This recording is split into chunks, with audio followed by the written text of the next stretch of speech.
Well, the show went on for ESPN and the same for the NFL Network as right after those layoffs, they went right into the NFL draft. And interestingly enough, the viewership numbers were up. They increased from a year ago. Why do you think that was?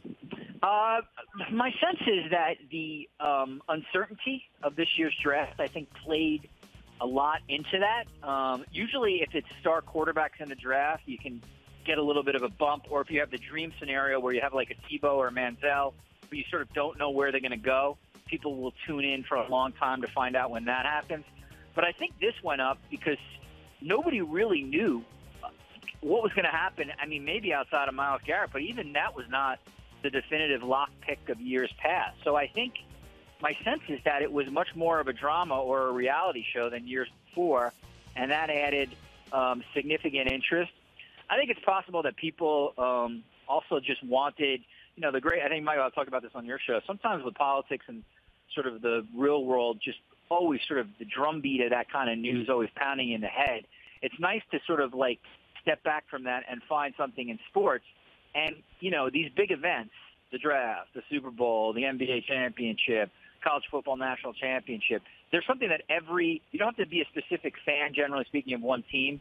Usually you have interest in that event regardless of where you live, and that's one of the things about the NFL draft. It's basically, if you're a fan of any of those 32 teams, or if you live in almost any city in the country, you sort of have a vested interest in it if you're a football fan.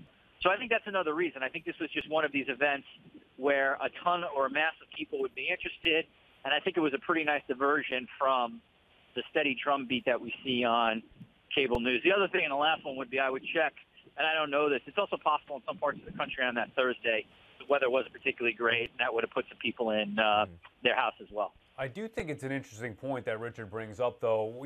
Last year it was all about couldn't get enough of the political nonsense or whatever you want to call it.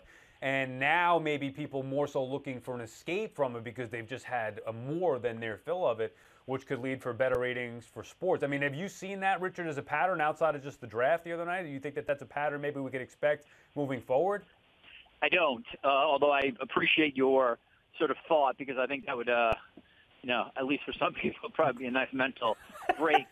But I think the thing I would say, Sal, is I don't think there's enough events where the mass of the country would necessarily, let's say, tune off news out of Washington to focus on one event. I do think, though, to your point, and, again, this is not some kind of original thought, but I do believe this to be true. I do think the ratings of the NFL will go up next year after a down year this year, and I think maybe part of that will be one part to your thinking, in that I think people really will want those Sundays as a relaxation point from the news in Washington.